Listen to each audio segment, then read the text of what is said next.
Is it better? Yeah. So, uh, as uh, we are already time and some people have already joined in, and probably, more people will keep joining in. Uh, So we started the recording, and so people can refer to the discussion no, also. And here something has come which is blocking.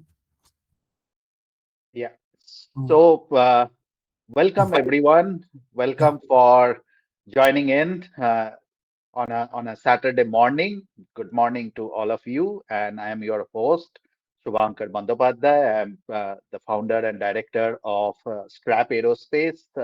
And at Strap Aerospace, we always try to uh, help the organizations in aerospace industry uh, with the best possible advisory with the data backed and critical information that are going to be really important for the industry.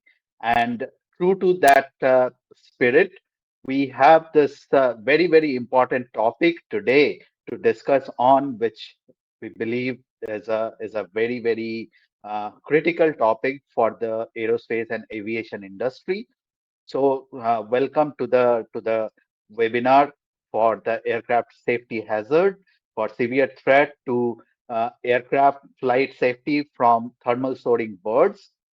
And to discuss more on this topic, so I have my guest today, uh, Dr. S.M. Satishan. Dr. Satishan is and well-known expert and a globally renowned, trainer and author of many books. So, just to initiate for all my attendees, so Dr. Satishan has been working as a trainer and consultant for airports on aerodrome wildlife hazard management since 1992. He had started the aerodrome civil and military surveys for the wildlife hazard management under late Dr. Salim Ali and late Dr. Robert Grubb in 1980 under a Defense Aeronautical R&D Board project with Bombay Natural History Society.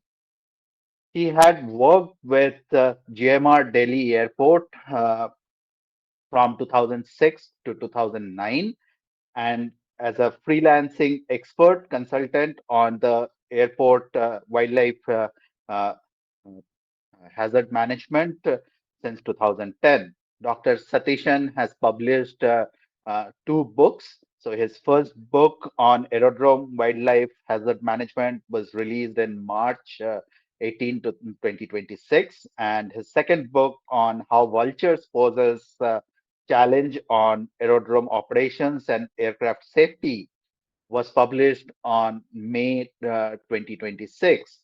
So Dr. Satishan is an expert in the field of bird aircraft strike prevention, wildlife control on airports, administration, research administration, conservation of plants and animals, urban wildlife, vulture conservation, and protected areas and wildlife management.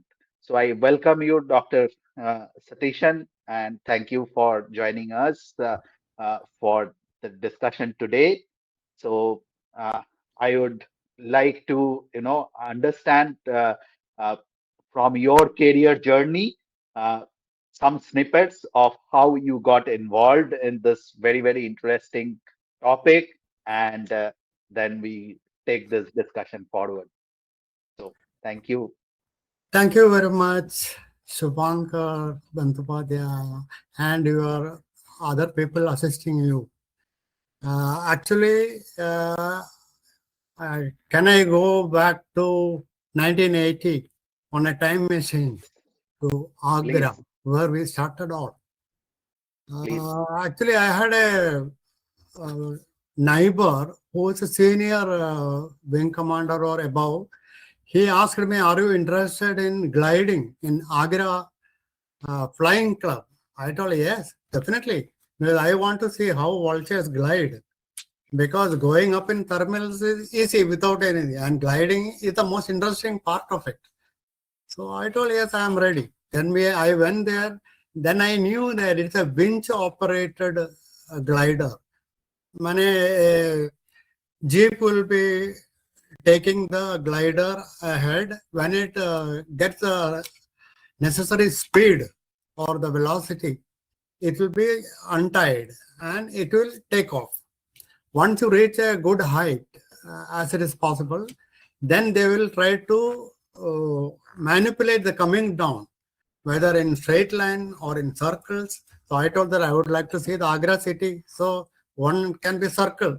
Then after that, they will align with the airport runway.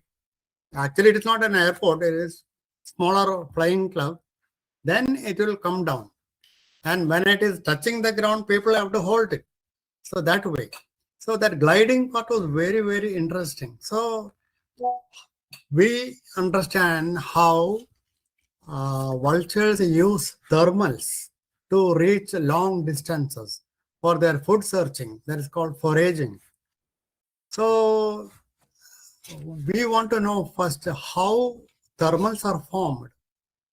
You must have seen how in a kettle, when you make tea, how bubbles come, air bubbles come when it is boiling. So here it is the same way. A lot of air bubbles will be formed at the point, at the base of the kettle. And they will all come up. The bubbles will become large and large, and finally it will break at the surface.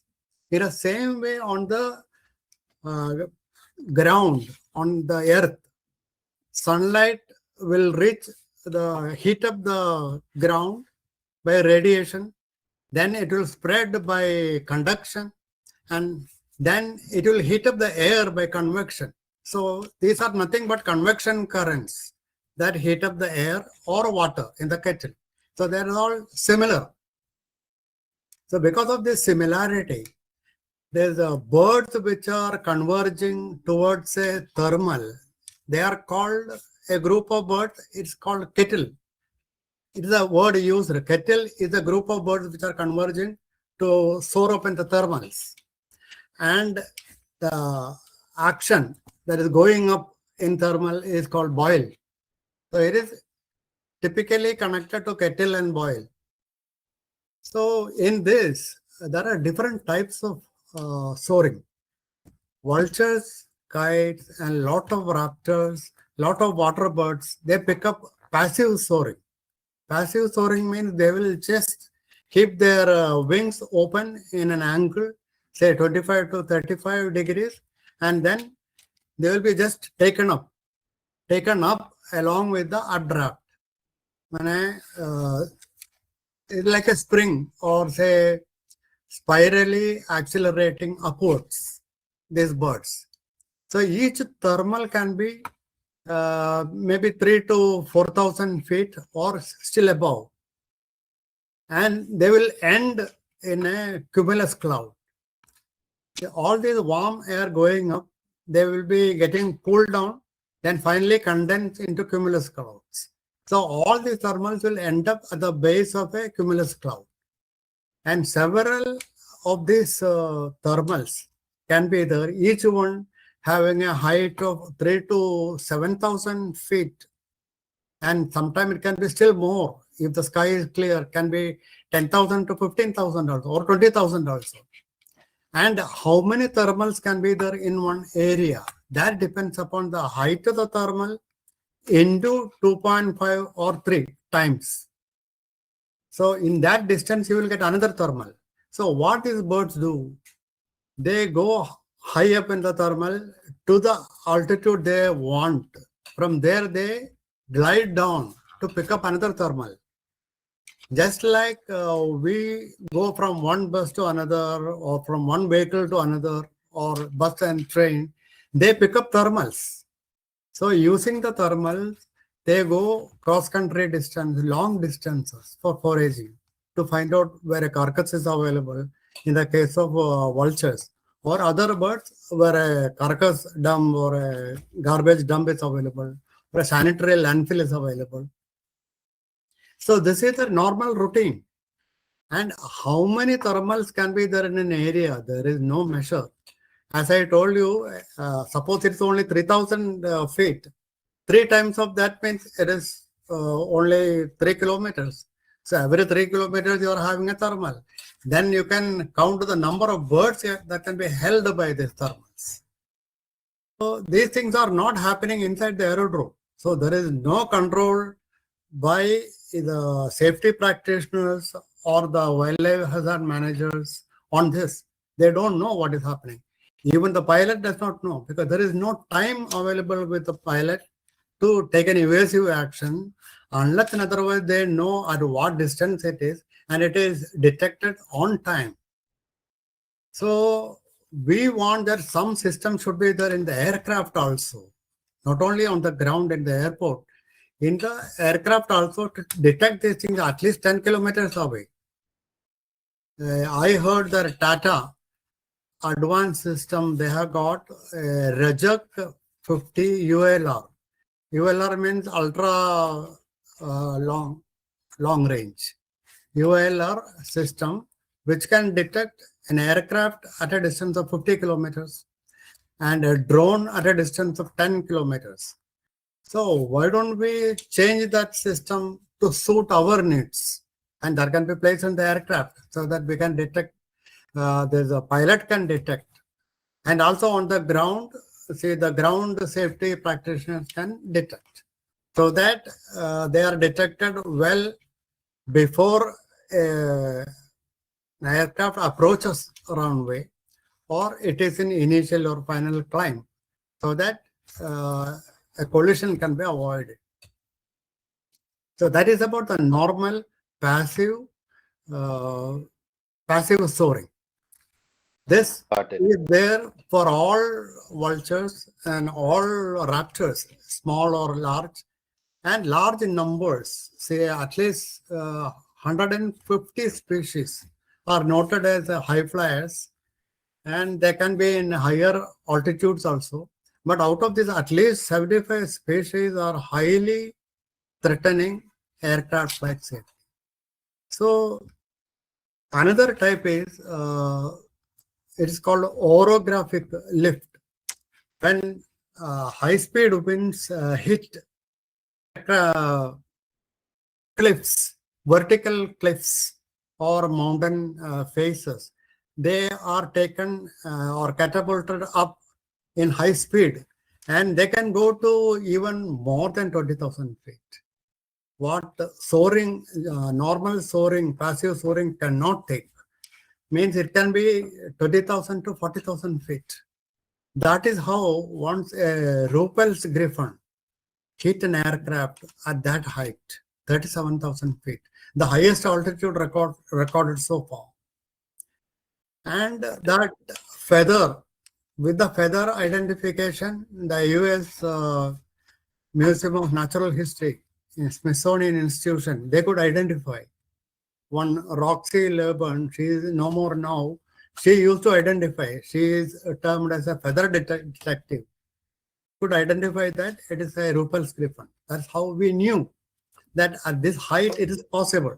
How they reach that height, that is already told through orographic So, lift. I was about to ask you this. So, as you mentioned, that 37,000 feet is the recorded, Highest. highest uh, Mm, collision. So, mm. at that height, it's generally very freezing cold temperature, right? So, Yeah, yeah, and yeah. the air is very It will thin be because minus oxygen degree. is It can minus be 30 minus 30, degree or minus something. 50. Right, and oxygen level is very, very Very, less. very low. So how do really that works? Because as we were understanding that thermal soaring and all that, Yeah, how they are sustaining at such a I can high explain altitude, that. Actually, please. birds have got a better breathing system, oxygen utilization system compared to man. See, they have got a double breathing. The air that is left from the lungs will be taken into air sacs within their hollow bones. And when they again send the air, it is again taken by the lungs, second time.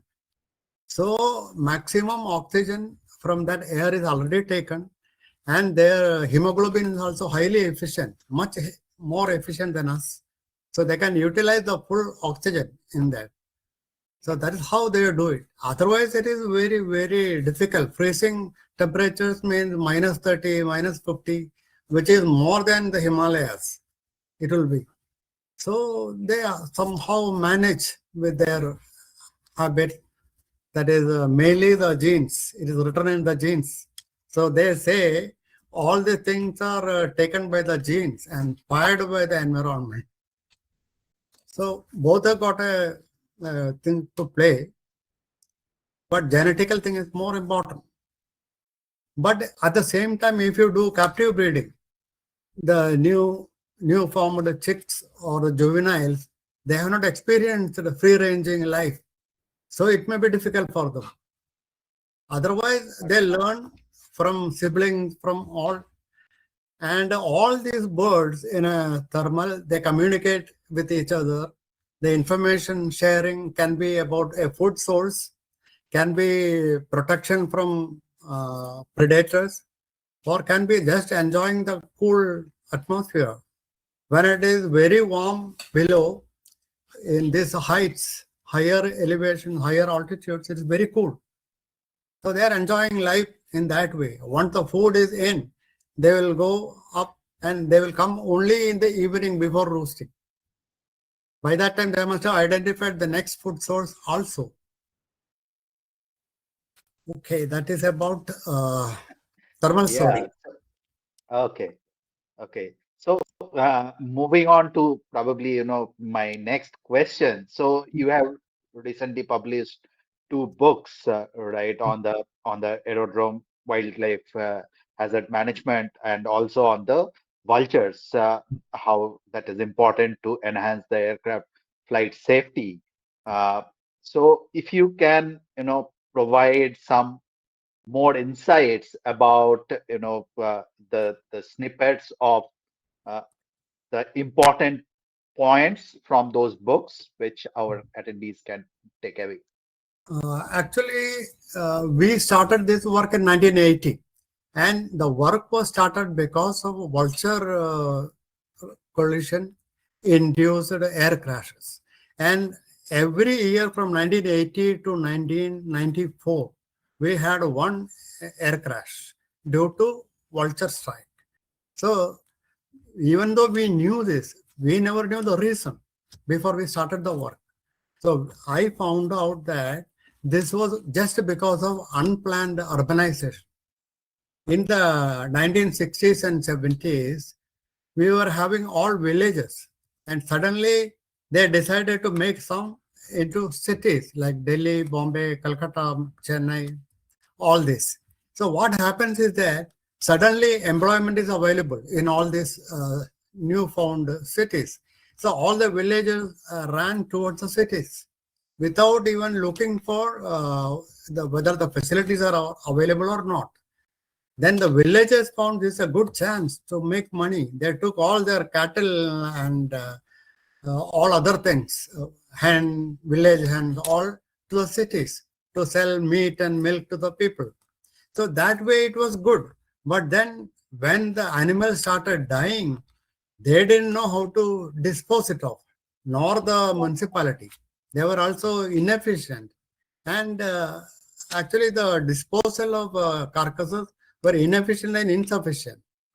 So this got a good opportunity for scavenging birds like vultures. They all moved from, they were originally in sanctuaries and national parks as well as villages. But from there, they all flew to the cities, towards the cities, because a lot of food is available in towns and cities. So they used that within, say, 10 years, 5 years to 10 years, their numbers grew to pest proportions. And they started hitting aircraft. So every year we lost one military aircraft and a lot of damage to civil aircraft. So once it happened, so that there was a big hole in one of the aircraft by a foreign airline.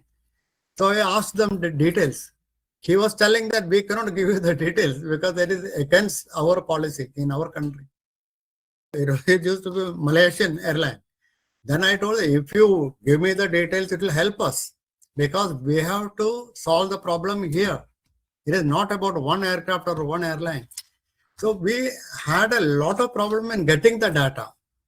Then from that we built up everything. Identification. I used to do identification also from 1955 to 1994. I have got all the bird strikes that happened in India. And we identified most of the species involved. So without species, knowledge of species, we cannot do anything.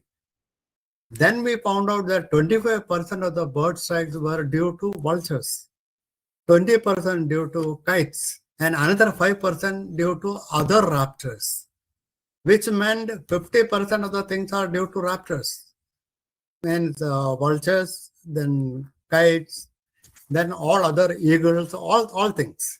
But the maximum number were due to vultures and due to white-backed vultures. So probably the Air Force must have been forced to kill a few, and many, see, suppose you shoot at one, all others will fly away, and it will remain in their mind as a reinforced threat from aerodromes. Along with that, BNHS gave the recommendation to deny food to vultures or scavenging raptors. Say like carcasses, you should not throw carcass anywhere indiscriminately. So that came as a rule by the aviation, DGCA as well as military aviation. So all vultures moved away to sanctuaries and national parks where they originally belonged, and also in villages. But the problem with the vultures is that they cannot fly where a lot of trees are there. So they choose outskirts of sanctuaries and national parks, not inside. And whenever there is a lion kill or a carnivore kill, they know that the full animal will not be eaten by the carnivore, and they will hide it somewhere in some bushes. And these vultures will be the first to identify that and eat the entire animal even before the carnivore can come back. This is their way of feeding. And even if a carcass is there which is not even flayed, they can entirely eat it in a matter of 1 hour maximum. 200 to 400 vultures can finish that in a half an hour or 1 hour. So this works well with them in sanctuaries as well as villages. So all the vultures, or at least a good percentage, more than 50%, escaped back to their original home. So people thought that all vultures are gone. No vultures are there in the cities. And they wanted to captive breed. So I told that it is not like that. We have been following this since 1980. We know that all vultures have not gone. But they, without hearing anything from us, they have started the work. But then I told that it is better to have vulture restaurants. What Natal Parks Board of South Africa did in 1966, way long back. And the idea was to take the vultures away from towns and cities so that they will not conflict with the human lifestyles and interests. So actually, there is a good thing. I made a proposal. I got even funding, but they did not allow. Other NGOs will not allow me to do because they wanted captive breeding. So then I kept quiet because I changed my this. I worked in Delhi airport. I worked in other places. Then this idea stayed in my mind that vulture restaurants are the best tool, the best ethical, respecting the rights of birds, and wherever they want, they can eat. So we provide all the things in one place so that it will not go to other places. This long distance foraging will not be required. And all these birds will be tied without a string to the vulture restaurant. You can have They is far away from aerodromes, at least 100 to 200 kilometers away. And in disaster-prone areas, the idea is this: whenever there is a disaster, like earthquake or flooding, a large number of carcasses will be generated, and any municipality will not be able to dispose of very fast, very quickly, because it will spread diseases and a lot of other problems. So actually, that is the best to have. And identified disaster-prone areas are already there, where earthquakes happen, where flooding happen, like a Prakasham in Andhra Pradesh. That is one. Viraval in Gujarat is another. There may be other in the Himalayan ranges. So such places you can start, which is far away from aerodrome, and they will not be immediately coming to uh, conflict with the aircraft. That is the idea. And Okay. when I told this, many people were interested in starting Vulture restaurants. So, like unlicensed ones, which does not follow regulations, I mean, they will do anything. Actually, vultures require animals that died of diseases so that they can better their immune system. In their genetics, it's already there. But every time the disease germs also change. So when new diseases are coming, they should eat an animal died of that disease. That only they can enhance their immune system. So in Vulture restaurant, it is not only uncontaminated. Uncontaminated means with the pollutants. Uncontaminated as well as diseased carcasses are required. Whereas in captive breeding center, they don't do that. They only give clean meat. They are already dependent on you for food. One, that will create some sort of attachment. And second thing is that they are not giving diseased carcasses. So carcass of diseased animals. So that will again reduce their immunity, and they will be more vulnerable to aircraft and power lines and even poisoned carcass, poison laced carcasses, because they are not used to, they cannot identify. And when they die en masse, all vultures will leave that area. So it will be a total problem for them. And when they cannot get good food, they may again go here and there and hit aircraft. So it is not advised to have these sort of things, especially near. They have now captive breeding centers in different places, but some of them may be creating problems without their knowledge. They are doing this with good intentions, but without knowing the consequences. Got it. Got it. So that that brings me to my next question. Actually, so the ICAO and DGCA, so they have their regulations, Oh, right, about the aerodrome, uh, the sanitized zone, the bird sanitized zone. So the mm, ICAO asks for about 13 kilometer yeah, from yeah. the radius of the So reference the point, and aerodrome DGCA also. safeguarding zone. Right. And DGCA also asks for 10 kilometers. Yeah, yeah. So, but what I am hearing from you, Mm, so probably, that 10 kilometer or 13 kilometer seems to be not enough, yeah. right? So how do you really see that uh, that needs to be done to Mm. prevent such kind of collision in future? Because maybe beyond the airport's certain limit, it's not really regulated or controlled by the DGCA or the authorities that much. Actually, DGCA as well as ICAO and all other regulators of other countries, because it's a universal problem. The vultures and other soaring birds are a universal problem. So they should all increase the or extend the aerodrome safeguarding zone. Actually, it should not be called aerodrome safeguarding zone. It should be aircraft flight path full flight path inside the aerodrome and outside. That should be safeguarded. For that, because the runway and the airport is a small thing compared to the total flight safety path, flight path of aircraft.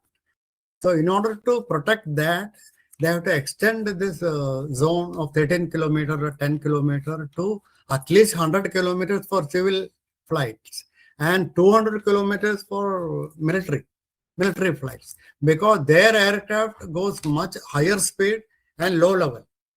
So that way it has to be enhanced in any way. It does not mean that anybody who is doing anything can be punished. Not that way. You have to thoroughly examine 100-kilometer radius of ARF, aerodrome reference point, to see there are no sanitary landfills, there are no bone mills, carcass processing centers, no uncovered fish or other meat sale shops, and illegal poultry dressing waste dumps. That is very common. So all these scavenging raptors, like even Pariakite, their number is very high. So like vulture, they also make the same problem of soaring birds. So no food should be there within that 100 kilometer, which is exposed, and for them access is given. So that is the main point. It can be a big lake, it can be sea. You cannot make a aerodrome very close to the sea. So because you already know these problems are there of water birds, heavy water birds. They also do soaring and they also create same problem. So 100 kilometers is actually the time given to you to safeguard the aircraft so that some time is available. Because of that extension, you get more time to safeguard the aircraft. And the pilots get time. See, for example, in Delhi, there is a sanitary landfill 21 kilometer east-northeast of airport, that is Ghazipur. And there the garbage dump, garbage mountain is almost the height of, say, 80 feet or something. It's very high. Even Calcutta has got one of 50 feet. So much of garbage should not be there and it should be processed. UNO gives all these directions to reduce the waste and recycle waste, but it's not done. It is always available and they don't separate them. Actually, at the point where it is generated, there itself they should finish it off so that much of the garbage will not go to the final landfill. So a lot of things have to be done, and many places garbage is converted into useful things. So even one is like that. Many useful products are there. I think I don't remember all now, right now, but they can be used to fill low-lying area. They can be used to make bricks, and there are so many other, and also electricity. That is a base to an electricity project is running everywhere, even in India also. But it should be done on a large scale, and garbage should not be a problem. Should not be an attraction to birds and animals. Right. So Actually, do you see that? If you see this book, this is on aerodrome wildlife hazard management. It has got all the points, basic as well as advanced, which anybody needs to learn. So if the all new recruits can just have this, they don't even require an extensive training after this. Even an aerodrome survey periodical is not required because they have to do everything by themselves. It cannot be just injected into them. When they read, they will understand, they will try to do things, then they will learn. That should be the way. Now what happens is that they have got a lot of machines. They think that these machines will give result instantly. It's not like that. Birds learn better than us, faster than us. And all the equipment you bought at a high cost will be redundant in no time. So we have to be thinking the people have to do all the work, not the machines. And so do you think that there is also a need for, the regulators to think more, uh, seriously about bringing some of these things back into the regulation as well, so Yeah. that people do that not just as a recommendation but also as a need, because this really poses a huge safety challenge for the flying public, right? Then another point regarding regulators, even ICAO and others, they attach importance to the number of bird strikes. The number of bird strikes increase or decrease does not have any meaning. Actually, it should be bird strike rate. Bird strike rate is the number at 10,000 aircraft movements. Without this relation, there is no point. I can have 100 bird strikes due to smaller birds, which does not have any damage. We cannot do any damage to aircraft, like martins or different smaller birds, say, which are less than 10 grams.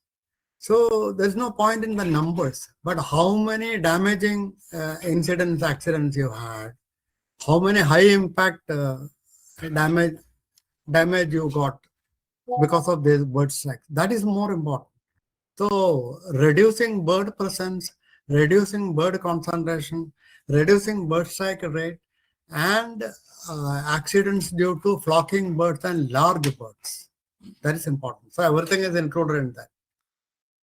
But this will happen only if pilot can see, detect, and avoid at higher altitudes. Lower altitude you can do. Inside the aerodrome, you can do wonders with the different equipment. But again, every procedure has to be supervised. Any unsupervised work is no work at all. No, it will give no result because they will not have the same passion, same enthusiasm, energy all the time. So somebody has to do the supervising part. Got it.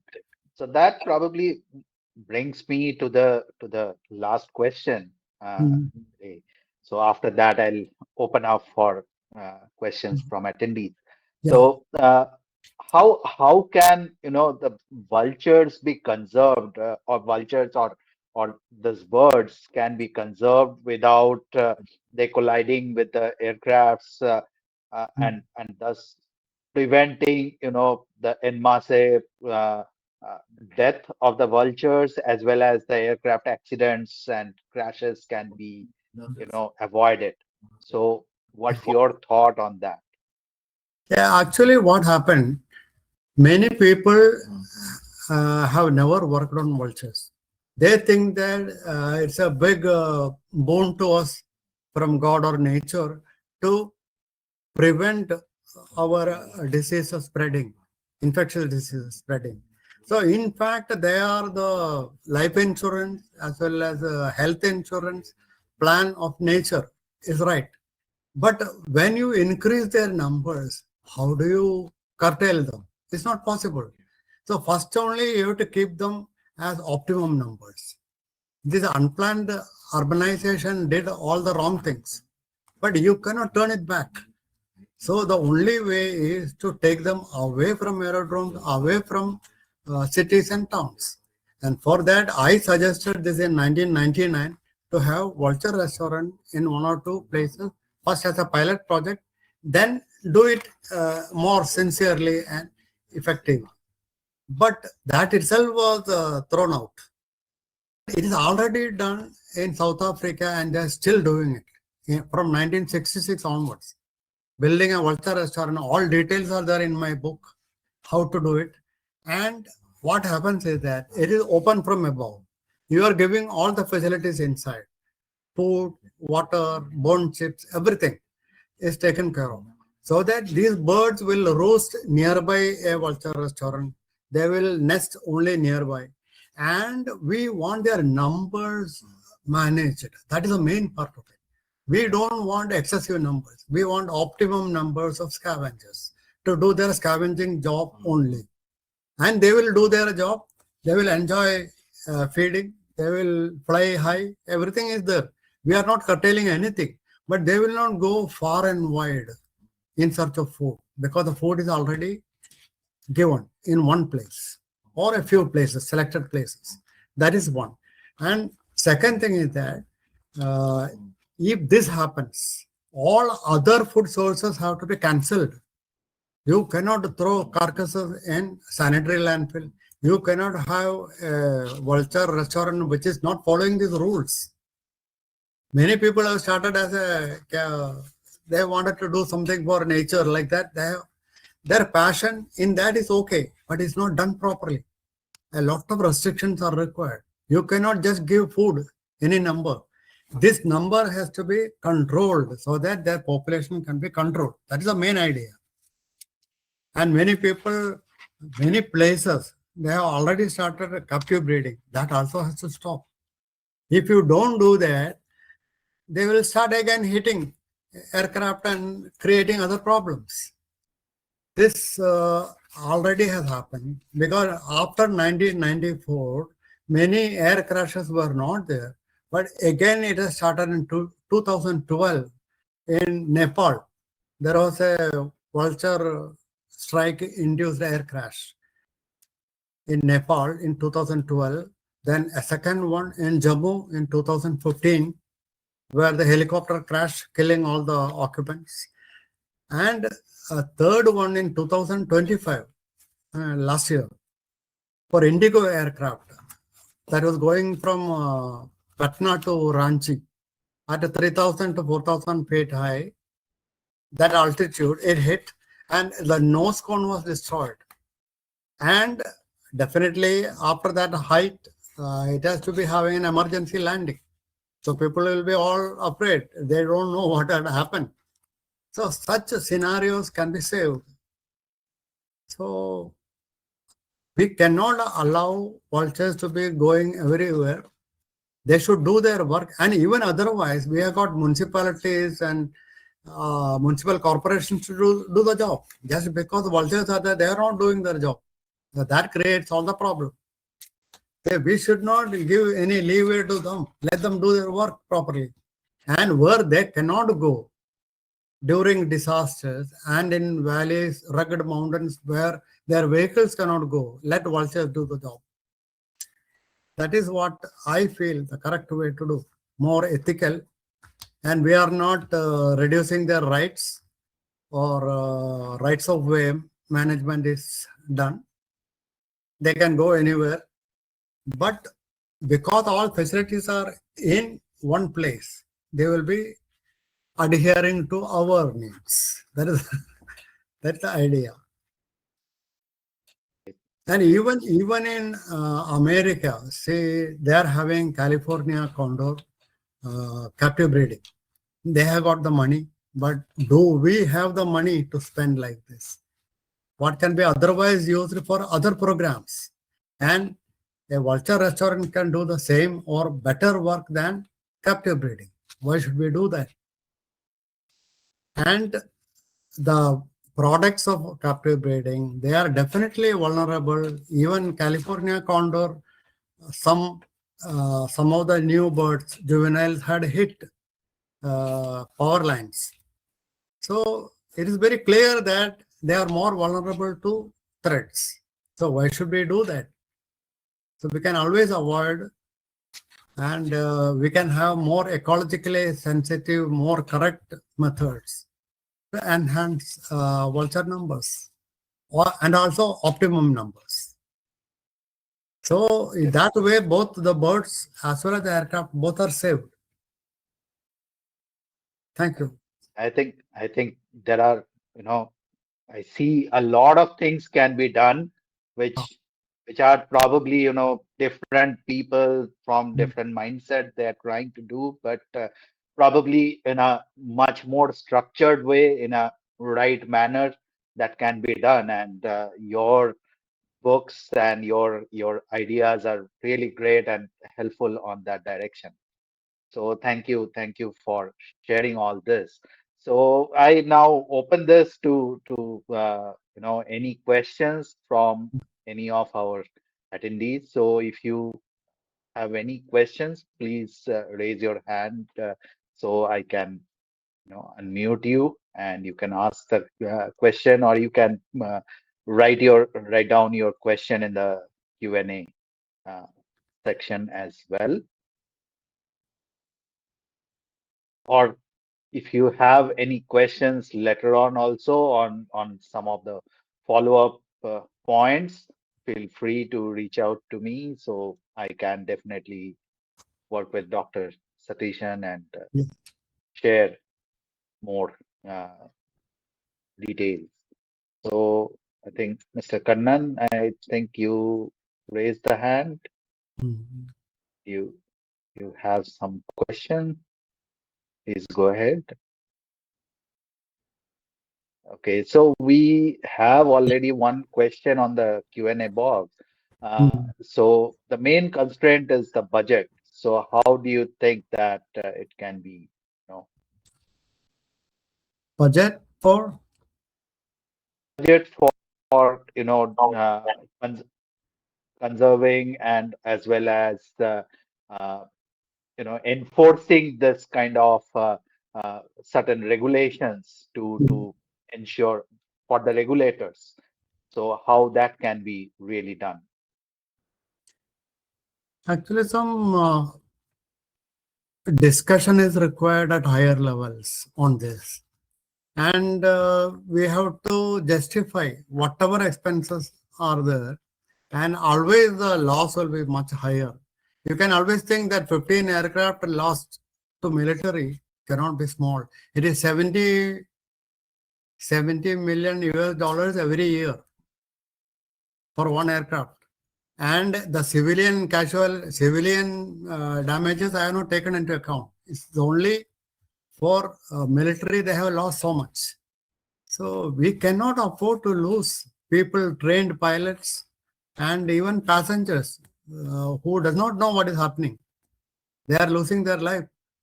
So, or even in Delhi, we had one with a SpiceJet. I think 2007, SpiceJet aircraft hit 5 flamingos, and they told that there's a loss of 1 crore rupees. Luckily, nobody got hurt or died. That is a different thing. And Emirates in Bombay was hit by 39 flamingos. It is not a small thing. And if nothing happened to the people, only God saved. Should we leave everything to this just luck or chance? So, Right. whatever money spent on safety need not be seen immediately. It is like having a big army or a navy and air force. Every day there is no war, but we are spending a lot of money. It should not be considered as a loss. Safety requires money and proper spending. Even health, same way. Every day you don't have a disease, but preventing something like COVID is worth spending. So safety is always like that. You spend on the health insurance, Oh. not thinking that every day you will be Yes, the having. main thing is safety means prevention. Prevention, when you get a small early warning, you hear that, you immediately act, or else it will bloom into a full tragedy. So, preventing a tragedy, a disaster, eventuality is the main purpose of safety. So, you have to spend for that. Right. Thank you. So do we have any other question, Am I audible, Mr. sir? Kannan? Yeah. Yes, you are. Yeah, Please go I'm ahead. Kannan.